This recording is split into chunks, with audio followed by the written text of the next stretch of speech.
Hi గారు, welcome to our channel. ప్రస్తుతం మనతో పాటు దాము బాలాజీ గారు సీనియర్ జర్నలిస్ట్ ఉన్నారు. వారితో ఒకసారి మాట్లాడదాం. సార్ నమస్కారం.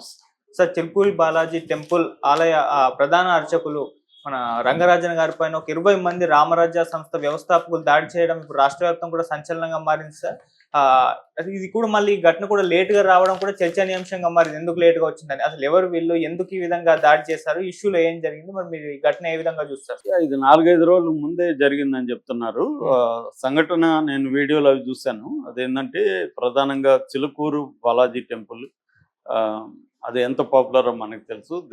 దేశవ్యాప్తంగా కూడా అది వెరీ పాపులర్. ముఖ్యంగా వీసా గార్డ్ అంటారు ఆయన్ని.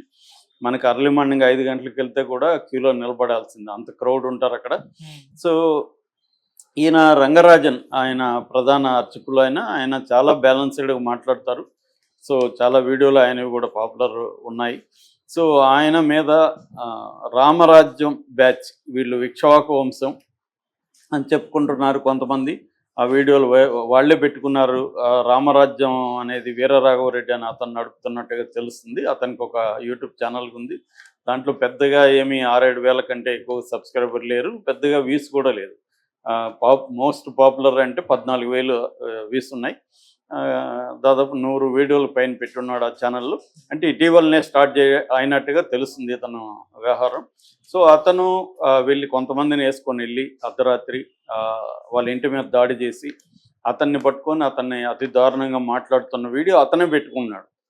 అతని సాక్ష్యాలు వేరే వాళ్ళు చెప్పాలని అవసరం లేదు, ఇతను దీంట్లోనే ఉంది. అతను డైరెక్ట్గా బెదిరిస్తున్నాడు కూడా, మేమేమి చేయము కానీ చేసేవాళ్ళు వేరే వాళ్ళు వచ్చి చేసుకొని వెళ్తారని కూడా ఆయన లాస్ట్లో ఆ మాట అన్నాడు. దాని తర్వాత కొంతమంది వచ్చి ఈయన్ని దాడి చేసి కొట్టి ఇతని కొడుకును కొట్టారని చెప్పి ఆలయ managing committee chairman M V Soundararajan public press note ఇచ్చాడు, ప్లస్ పోలీస్ కంప్లైంట్ కూడా ఆయన ఇచ్చాడు.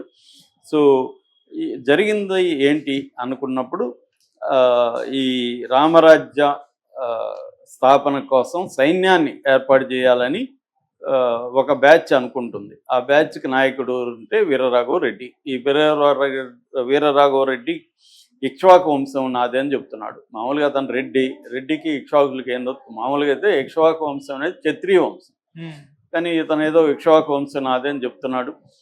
అయితే అతనికి కొంత నాలెడ్జ్ ఉన్నట్టుగా పద్యాలు శ్లోకాలు అవన్నీ అనర్గళంగా చెప్తున్నాడు, కొటేషన్లో చెప్తున్నాడు. భగవద్గీత గురించి అదేదో 4వ అధ్యాయం శ్లోకం 7, 8 అంటున్నాడు. ఇలాగే చెప్తున్నాడు. రాజ్యాంగంలో మాకు సపరేట్గా ఇక్ష్వాకులకి ఇది ఉందని నమ్మిస్తున్నాడు. అతను నిజంగా నమ్ముతున్నాడా? రాజ్యాంగంలో ఇక్ష్వాకుల గురించి ఎందుకు ఉంటుంది కానీ మాట్లాడుతున్నాడు. ఈయన్ని చాలా దారుణంగా అవమానకరంగా మాట్లాడి అసలు నీకేమి తెలియదు, నువ్వు పనికిమాలినోడివి అని చెప్తున్నాడు. ఆయన పాపం అవమానకరంగా ఆయన వీళ్ళ దాడులకి భయపడి సైలెంట్గా ఉండిపోయాడు తలంచుకొని. ఆయన ఏదన్నా సమాధానం ఇవ్వాలంటే కూడా నోరు తెరవద్దు అన్నట్టుగా ఇతను బెదిరిస్తున్నాడు. సో ఆ స్థాయిలో ఇది అత్యంత హేయమైన దాడిని. ఇప్పుడు ఏమైందంటే మామూలుగా అయితే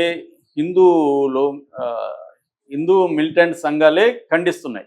నేను ఇందాక వీడియో చూశాను, అందులో బజరంగ దళ నాయకుడు శ్రీరాములు అని ఆయన దీన్ని దారుణంగా ఖండించి ఇతన్ని అరెస్ట్ చేయాలి, ఇతను వెనక ఎవరన్నా ఉంటే వాళ్ళని కూడా ఫైండ్ అవుట్ చేయాలి అని ఆయన డిమాండ్ చేస్తున్నాడు. అంటే మామూలుగా మనకి హిందుత్వ వేరు, హిందూ వేరు, ఇది చాలామందికి తెలియక కలిపేస్తుంటారు. హిందుత్వం అంటే కమ్యూనలిజం, రిలీజియస్ ఫండమెంటలిజం. కమ్యూనలిజం అనేది మతతత్వవాదం. మతం వేరు, మతతత్వవాదం వేరు.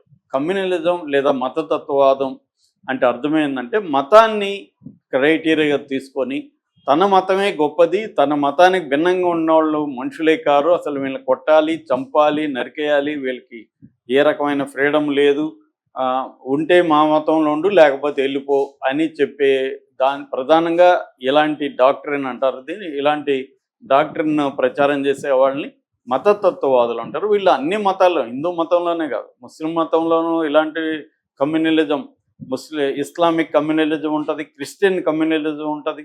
అట్లాగే ఈ దేశంలో మెజారిటీ హిందుత్వం కాబట్టి బీజేపీ కానీ దానికి ముందు పుట్టిన ఆర్ఎస్ఎస్ కానీ వీళ్ళు దీన్ని ఒక ప్లాన్డ్గా హిందూ మతతత్వాన్ని తీసుకొచ్చారు. వాళ్ళ సావర్కర్ 1932లోనే ఆయన హిందుత్వ హూ ఈజ్ హిందూ అనే బుక్ రాశాడు. హిందుత్వ అనేది అప్పటికే ప్రచారంలోకి తీసుకొచ్చారు. యాక్చువల్గా ఈ దీనికి వెళ్తే మన దేశాన్ని ముస్లిం రాజులు చాలా దాదాపు 7 ఏళ్ళు పరిపాలించిన అప్పట్లో హిందూ ముస్లిం డివైడ్ అనేది వెరీ వెరీ రేర్. వాళ్ళు నిజానికి హిందూ స్త్రీలను పెళ్లి చేసుకున్నారు, అక్బర్ లాంటి వాళ్ళు. వీళ్ళు అది మన దేశంలో కలిసిపోయారు వాళ్ళు. కానీ బ్రిటిష్ వాళ్ళు ఎప్పుడూ కలవల. వాళ్ళు అవుట్ సైడర్స్గా ఉన్నారు. ఈ దేశాన్ని వాళ్ళు తమదిగా ఓన్ చేసుకోలేదు. ఇక్కడ నుంచి సరుకుల్ని కావచ్చు, సంపదను కావచ్చు పట్టుకుపోవాలనే దీంట్లో ఉన్నారు. కానీ ఇక్కడ నివసించాలనేది వాళ్ళకి ఎప్పుడు లేదు. ఈ సమాజంలో కలవలేదు వాళ్ళు. వాళ్ళు ఏం చేశారు, ఇక్కడ వ్యాస్ట్ కంట్రీ కాబట్టి దీన్ని కంట్రోల్ చేయాలంటే విభజించి పాలించనే సిద్ధాంతం, డివైడ్ అండ్ రూల్ అంటారు. డివైడ్ అండ్ రూల్, ఐక్యమత్తంగా ఉంటే మనల్ని బతకలేము ఇక్కడ అని చెప్పి 1758 నుంచి 1947 వరకు వాళ్ళు పరిపాలించారు. ఆ కాలంలో వాళ్ళు ఏం చేశారంటే ఈ డివైడ్ రూల్. సో 1909లో వాళ్ళు సపరేట్ వీళ్ళకి ఎలక్టోరేట్ ఇది పెట్టారనమాట. ముస్లిమ్స్కి హిందూ సపరేట్ పెట్టి, అట్లాగే 1932 అక్కడి నుంచి వాళ్ళు చీల్చుతా వచ్చారు. మత కలహాలని, మతాల మధ్య ఇది పెట్టుకుంటూ వచ్చారు అనమాట. కులాల మధ్య కూడా వాళ్ళు అలాగే పెట్టారు. అలాగే పెట్టి 1947కి వచ్చేసరికి పార్టీషన్లో పెద్ద ఎత్తున వైలెన్స్ చోటు చేసుకుంది. వాళ్ళు దాన్ని కూడా శాంతియుతంగా చేసి ఉండొచ్చు కానీ చేయలేదు. దాంతో పెద్ద ఎత్తున వేల మంది, లక్షల మంది నిరాశ్రయాలు, వేల మంది, లక్షల మంది చనిపోయారు. దాని మీద పుస్తకాలు అవన్నీ కూడా వచ్చాయి. సో అక్కడ నుంచి ఇంకా వీర సావర్కర్ నేను చెప్పిన 1932, తర్వాత ఆర్ఎస్ఎస్ 1925లో ఏర్పడింది ఆర్ఎస్ఎస్.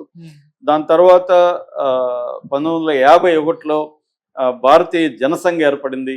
వీళ్ళందరూ కూడా కమ్యూనలిజాన్ని పెంచి పోషించుకుంటూ వచ్చారు. 1980లో బీజేపీ వచ్చింది, భారతీయ జనతా పార్టీ. వీళ్ళు కూడా హిందుత్వాన్ని రాజకీయాలకు బలంగా తీసుకొచ్చి రామ జన్మభూమి ఎపిసోడ్ ద్వారా వీళ్ళు బాబ్రీ మసీద్ 1992లో కూలగొట్టడం ద్వారా వీళ్ళు అధికారంలోకి రావడానికి మతాన్ని రెచ్చగొట్టి, వాళ్ళకి నిజానికి మతం మీద ప్రేమ ఉందని ఏమి నేను అనుకోవట్లేదు, మతాన్ని వాళ్ళు రెచ్చగొట్టి చీల్చి అధికారంలోకి రావడానికి అదే పని ఇప్పుడు చేస్తున్నారు. ఆ తర్వాత మనకి 2002లో జరిగిన గోద్రా అల్లర్ల తర్వాత గుజరాత్ అల్లర్లు కావచ్చు, తర్వాత ముజఫర్ నగర్ కావచ్చు, అంతకుముందు సిక్కులకి యాంటీగా కూడా ఇలాగే 1984లో కాంగ్రెస్ ఏం శుద్ధపూసి కాదు. కాంగ్రెస్ సేమ్ ఇదే చేస్తుంది. కాకపోతే వాళ్ళు ఏంటంటే కొద్దిగా ఏదో రిఫార్మిస్టు, సెక్యులరిస్టు ముఖాన్ని ధరిస్తుంది తప్ప కాంగ్రెస్కి బీజేపీకి ఎసెన్స్లో తేడా లేదు. ఈ విషయాన్ని బాలగోపాల్ లాంటి వాళ్ళు మతత్వం మీద రాసిన పుస్తకంలో క్లియర్గా చెప్పారు. ఓకే. సో ఈ విధంగా రాజకీయాలకి కమ్యూనలిజాన్ని వాడుకోవడం అనేది బీజేపీ, కాంగ్రెస్ అన్ని పార్టీలు కూడా ప్రధానంగా చేస్తున్నాయి. ఇప్పుడు ఈ కాంగ్రెస్తో బీజేపీతో కలవని పార్టీలు ఏమున్నాయి, అందరూ కలుస్తున్నారు కదా. సో వీళ్ళందరూ కూడా దాంట్లో వాటాలే ఈ దేశంలో. సో ఎక్కువ తక్కువలే. బీజేపీ సిస్టమేటిక్గా చాలా ఆర్గనైజ్డ్గా ఎక్కువ చేస్తుంది. కాంగ్రెస్ వీళ్ళందరూ ఇండైరెక్ట్గా అదే చేస్తున్నారు. పివి నరసింహారావు టైంలో కదా బాబ్రీ మసీద్ కోలుకొట్టారు. మరి పివి నరసింహారావు ఎలా అలో చేశాడు. సో ఇలాగా ఇవన్నీ జరిగినాయి. సో కమ్యూనలిజం అనేది రాను రాను బీజేపీ పరిపాలనలో పెరుగుతూ ఉంది యాక్చువల్గా. సో మనకి మామూలుగా కమ్యూనలిజంలో militant communalism and political communalism, cultural communalism, economic communalism, ఇలా 4-5 రకాల కమ్యూనలిజమ్స్ ఉన్నాయి. ఇందులో ఈ వీరరాఘవరెడ్డి మిలిటెంట్ కమ్యూనలిజానికి సంబంధించిన వ్యక్తిగా, దాంట్లో కూడా అంటే ఆర్ఎస్ఎస్ మిగతా వాళ్ళకి చెందడేతను, వాళ్ళని కూడా ఇతను విమర్శిస్తున్నాడు. కేంద్ర ప్రభుత్వాన్ని తీవ్రంగా విమర్శిస్తున్నాడు. న్యాయ వ్యవస్థ తోలు తీస్తానని చెప్తున్నాడు ఇతను. మరి ఇతను తోలు న్యాయ వ్యవస్థ తీయాలి ఇప్పుడు యాక్చువల్గా అయితే. ఎందుకంటే ఇతను క్రైమ్కి పాల్గొన్నాడు, రెచ్చగొడుతున్నాడు. ఇతని మీద నిజానికి తీవ్రమైన సెక్షన్లు పెట్టాల్సిన అవసరం ఉంది. ఇతని మీద ఉపాధి లాంటి చట్టాలు ఇతని మీద పెట్టాలి యాక్చువల్గా. ఎందుకంటే ఇతను యాక్షన్లకు దిగాడు.